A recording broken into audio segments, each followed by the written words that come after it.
community as a resource. Goal 2, we're going to begin the conversation about renovating the museum. For you who were here, have been longtime members, the museum has pretty much been what it is since we moved into it. We need to update, refresh, fix some cracks in walls, do kind of the regular maintenance, but also start thinking about what's the story we want to be telling about Louisa County for the next 10 years. We have a lot more in our collection now than we did, and we hope that by the time we actually get to the installation, that our other projects, our oral history collection and our digitization project, will continue to provide fruitful material to be incorporated into these collections, into museum renovation. It'll also try to be a little bit more interactive, try to be a little bit more modern, because our displays were installed 10 years ago, and technology has come a long way in a short period of time. So trying to figure out what that looks like as well. Our goal 3 is our continuing to collect and document the oral histories of the community. This is kind of an endeavor to record voices about how people witnessed the past. We've had a lot of success. Our Freedom of Choice Remembrance Project through the African American History Program was really successful at recording what life was like for the individuals who integrated the high school. And we recognize that that's a really great way for people to connect. As an archaeologist, I recognize that history is most tangible when people can connect on a human level, when I can hand someone an artifact and say, someone else held this 200 years ago. Oral histories have the same power. You can listen to someone and hear how they experienced an event, and it can be everything from as basic as, when you got television or electricity in your house, to a really important moment in your life, like when you walked into, Louisa High School as an 8th grader, integrating the school.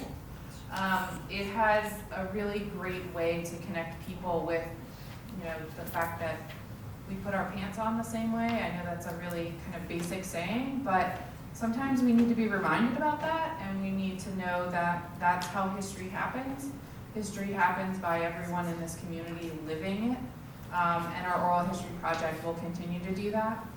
We're working on, continuing our endeavors with African American history data collection. As always, the 1950s project was something that we tried to document people who may not be here much longer. But we also are now recognizing that there's a lot of material from the lake that we don't know about, and a lot of people that we need to incorporate into our collection. Lake Anna has drastically changed the face of the county over the last 20 years. From its inception 50 years ago, we don't have any stories documented about who lived there prior, what it was like when the lake actually started being built, to the people who have moved here from Northern Virginia or California, like some of our new members, who have houses here on the lake who aren't represented in our archive. So that's an ongoing effort as well, but continuing to build the oral history collection. And then our last project, and this is going to be a long-term project as well, is to begin to raise funds for our barracks renovation.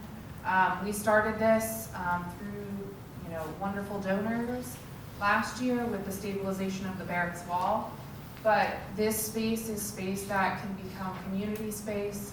It needs to be overhauled for better collection space. And so this will be an ongoing endeavor. We've kind of set it up so we can do it in phases. But the goal is to basically make the barracks a space that we can host new programs in. We can have community events. We could have this over there, as well as protect our archival collection and artifact collection for years to come. So these are just kind of things that were going on in the next year, and I'm sure people will have questions about them, and I'd be happy to talk about it after, but I don't want to keep you all here too long. that will kind of conclude this portion. We're going to move over to the museum for refreshments. But the biggest thing that you all came here to do is to vote for our Board of Elections. We have several members who are already on the board one of them is in here, who are current members of the board. They are being elected. They've been nominated to fill our new president's role. And that would be Brees Glennon. Vernon Fleming for our vice president's role. And those will be starting January 1st, running through December 31st of 2024. We also have an election for Joyce Moore as just a one-year term as treasurer. She's our current treasurer, for those of you who do not know. And she's going to, hopefully, if you vote, extend for another year. And then we have the nominations for 3 new board members, one of whom is in attendance today. It's raining. Maybe we'll just stay here until the rain changes.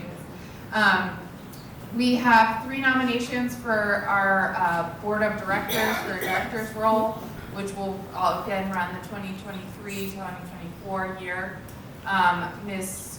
Carson Lewis, who is a longtime community member, member of many organizations here, the Sisters of Christ, the Louisa County Schools. Her presence on the board has already been felt. She had great suggestions and has a lot of energy, so she has been nominated. Ms. Deborah Coles is another nomination for the board. For those of you who do not know Ms. Coles, she is the Director of Transportation for the Louisa County School System, as well as the President of the local NAACP chapter. She's been helpful with us on the Community Advisory Council, our Juneteenth organization, and just a sounding board in the past. And then our last nomination is for Steve Weddle. Steve is, again, a longtime Louisa resident. He is in the head of Virginia Press Association, and he was the former head of the Central Virginian. So longtime resident and really known in the business kind of aspects of the county as well as the newspaper, getting word out there. So those are our nominations. We had ballots go out. If you filled them out, we will collect them. I learned today that you used to do this by a show of hands, which I did not know about. So if you just fill out your ballot, I'll collect them at the door as you all leave. For those of you who know people who might want to vote, we have sent out a link as well to vote electronically. You're welcome to do that as well. It has come to your inbox already before the meeting. So that is where we are there. And if we can brave the weather, we can run across the street and get some refreshments. But I thank you all for coming today, and look forward to seeing your faces throughout the rest of the year.